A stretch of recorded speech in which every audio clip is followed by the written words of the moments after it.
pandangan terhadap sahabat-sahabat Nabi secara keseluruhannya? Keseluruhan. Nanti sendirilah. Setelah jadi Syiah lah kan. Sebab bagi saya pun, siapa saya untuk, maksudnya terlalu ekstrim untuk melaknat apa semua kan. Kita kena jaga akhlak kita. Tapi itulah, bila dalam ceritanya, maksudnya Abu Bakar, Umar dan Uthman, maksudnya diorang berpura-pura maksudnya menolong Nabi, maksudnya sedangkan dalam hati diorang ingin macam mana, mengkhianati Nabi lah, macam itulah diorang. Itulah yang diajar di sana pun. Maknanya Umar, Abu Bakar ni maknanya bukan masuk Islam betul-betul ya. Pura-pura saja tu. Yang tu nanti boleh terima. Setakat ni boleh mengikut penciptaan daripada awal sampai akhir tu. Yang saya tak tahu kenapa saya boleh tu kan. Tapi saya nak cerita pun tak. Sahabat-sahabat lain? Sahabat-sahabat lain? Yang maknanya turut bersama dengan Abu Bakar, bersama dengan Umar. Apa pandangan Syiah terhadap sahabat-sahabat yang lain? Ada juga, tapi saya tak ingat sangat lah Ustaz nak cerita. Tak ingat sangat nak cerita. Tapi yang fokus dalam tu je lah. Tapi macam tak banyak lah belajar penumpuan pasal benda tu. Sebab saya banyak belajar pasal yang ada baik je. Okey. Sikit lagi ada nak tanya tentang sahabat-sahabat Nabi ni kan. Barangkali isu itulah yang agak panas antara sunnah dengan Syiah. Betul lah kan. Kita boleh terima lah. Memang itulah fokus. Itulah fokus dia kan. Okey. Hadis lagi yang Nabi yang selalulah kalau kita belajar Syiah ni, dia akan sebut tentang hadis Ghadir Khum. Kan? Ada kan? Okey. Apa pandangan nanti terhadap hadis tu? Terhadap tu ialah sepatutnya Ali yang pada mulanya Ali dibai'ah, disokong juga oleh Abu Bakar dan juga Umar dan juga Uthman. Tapi selepas tu, sebab Abu Bakar kata, taklah, ini cerita pun tak ingat sangat ni. Sebab Abu Bakar pun dia kata yang sistem Asyura tu maksudnya dia boleh sistem apa? Syura. Sistem Syura. Yang dikata boleh menggunakan wasiat lah. Wasiat kan. Ya. Sedangkan dia cakap pada Nabi yang ketika Nabi wafat tu, dia kata maksudnya tak boleh gunakan wasiat lah. Adalah isu tu kan dibangkitkan. Betul tak? Isu tu dibangkitkan. Tak anak nak balik pada isu ni dulu. Yang pasal tu? Ghadir Khum. Ghadir Khum tu. Yang percaya kat situ Ali tu dibaiat lah sebagai khalifah. Tapi ada terjadi selepas tu Nabi dah tak ada, Abu Bakar dan Umar tak mengaku. Maksudnya mereka membaiat diri sendiri di Kufah. Dah di Saqifah Bani Sa'd. Saqifah Bani Sa'd. Kat situ lah maksud saya. Jadi sikap Abu Bakar yang maknanya dah bai'ah dah pada Sayyidina Ali masa dia Ghadir Khum pada 18 Zulhijjah tu. Kemudian bila Nabi wafat Rabiul Awal, Abu Bakar tak laksanakan bai'ah yang telah diberikan kepada Sayyidina Ali di Ghadir Khum. Dari sikap Abu Bakar ni, apa hukum kita nak kata kat Abu Bakar ni? Ya, itu tak ada buat saya nak spesifikasi kan. Sebab orang-orang Syiah selalunya dia akan menyebut Abu Bakar kafir kerana tolak wasiat Nabi. Nanti setuju tak? Orang pun ada juga yang cakap benda tu. Nanti setuju lah tu. Setuju Abu Bakar kafir, Umar sama kafir. Nanti setuju. Ya. Uthman? Ya. Kafir juga. Itulah pertentangan kita dengan Syiah yang menyebabkan sunnah tak diterima Syiah. Betul tak? Betul. Sedangkan ahlu sunnah mengkafirkan Ali tak? Tak ada. Dan menerima Sayyidina Ali, menyayangi Sayyidina Ali. Dia anti rasa yakin Abu Bakar kafir. Ya.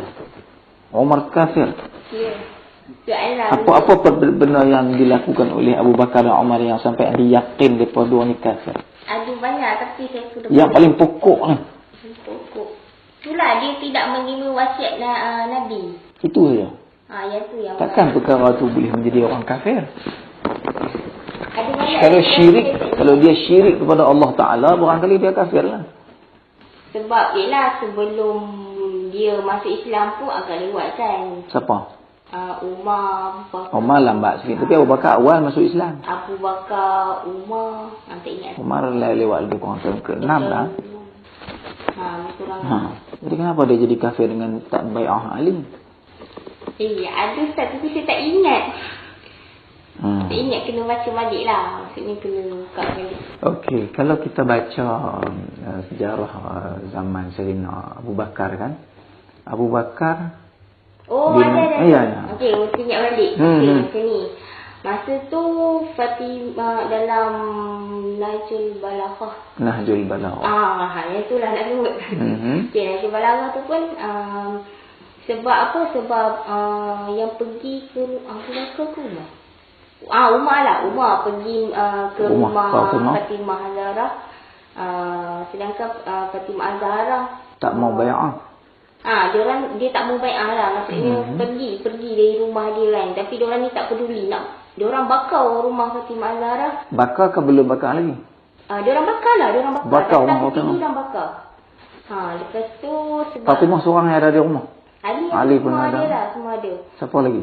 Abbas. Ada sahabat dia. Abbas. Ada beberapa orang lah. Saya ingat sebab nama dia. Lepas tu diorang menendang pintu tu dan perut Fatimah Az-Zahra pun berdarah dan kandungannya pun meninggal dunia. Dan menyebabkan Fatimah Az-Zahra meninggal dunia pada ketika itu. Meninggal situ juga? Lepas tu dan Fatimah Az-Zahra pun berkata, jangan membiarkan sahabat itu menghadiri pengebumian pula. Maksudnya sebab itulah Fatimah Az-Zahra dibunuh pada malam hari. Sedangkan hadis dalam Majmu'ah pun berkata untuk menjaga aurat macam itulah. Sebab dia berpudah kan bila dia suka. Dan di situlah maksudnya ceritanya diorang membakar rumah. Apa nama ni? Diorang menzalimi Fatimah Az-Zahra sampai dia meninggal dunia. Sedangkan Fatimah Az-Zahra adalah anak sayangan Nabi. Kenapa sahabat Nabi itu sendiri menyiksa ahli keluarga Nabi ni?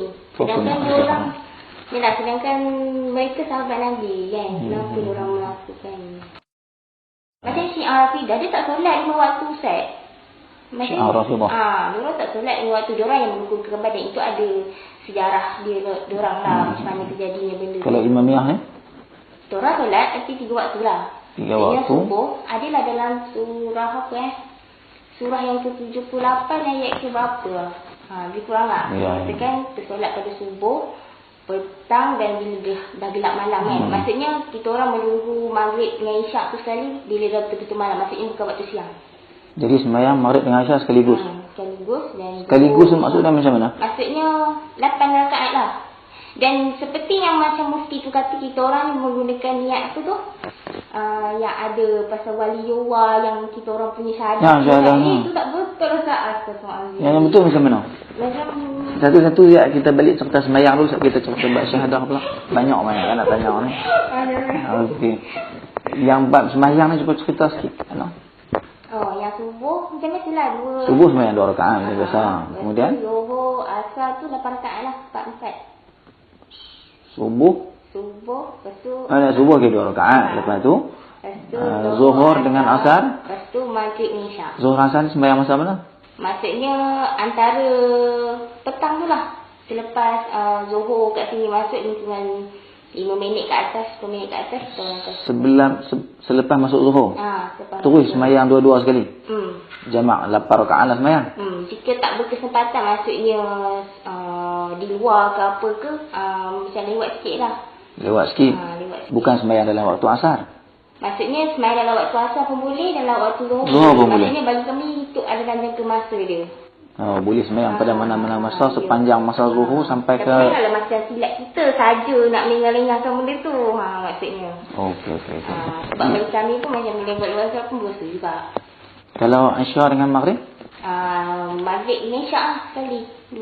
Sebab saya masa kat Johor tu pun saya solat jemaah lah sekali. Maksudnya subuh dengan Maghrib dengan Isyak sekali. Maksudnya subuh, Maghrib, Isyak. Bagi diorang subuh dengan time Isyak tu penting untuk berjemaah. Subuh dengan Isyak. Johor dengan Asar kita sendirilah. Itu. Kat situ. 3 waktu ni boleh jamak sekali? Subuh lah. Subuh lah. Subuh lah tu tujuan tu. Subuh lah. Kalau Zuhur asal lah. Lepas maghrib dengan Isyak. Maghrib dengan Isyak boleh sembahyang sekali. Pada mana-mana masa pun tak apa. Oh, itu saja perbezaannya pun. Lepas tu kalau kami bermusafir pula 10 hari. 10 hari? 10 hari gitu kita pergi ke negeri lain lah. Maksudnya kita sekejap je kat situ. 10 hari bermusafir maksudnya kita orang cuma memindikkan saja pada 2. Ada juga qasar macam kita lah. Macam ahli sunnah ni. Qasar lah. 2 juga. Jadi apa pandangan Syiah terhadap ahli sunnah yang sembahyang setiap waktu? Zuhur, masa zuhur, asar, waktu asar, maghrib, masa maghrib, isyak, masa isyak. Yang tu tak ada pula saya dengar ada orang komplain apa-apa ke. Tak ada tak. Tak ada pula. Tak ada tak. Solat Jumaat? Solat Jumaat ada sebab yang saya tengok pun diorang tak solat Jumaat dekat itulah. Tapi tak salah juga kalau diorang nak bercampur kan. Maksudnya kita walaupun berlainan tapi kita yang paling penting jaga akhlak kita.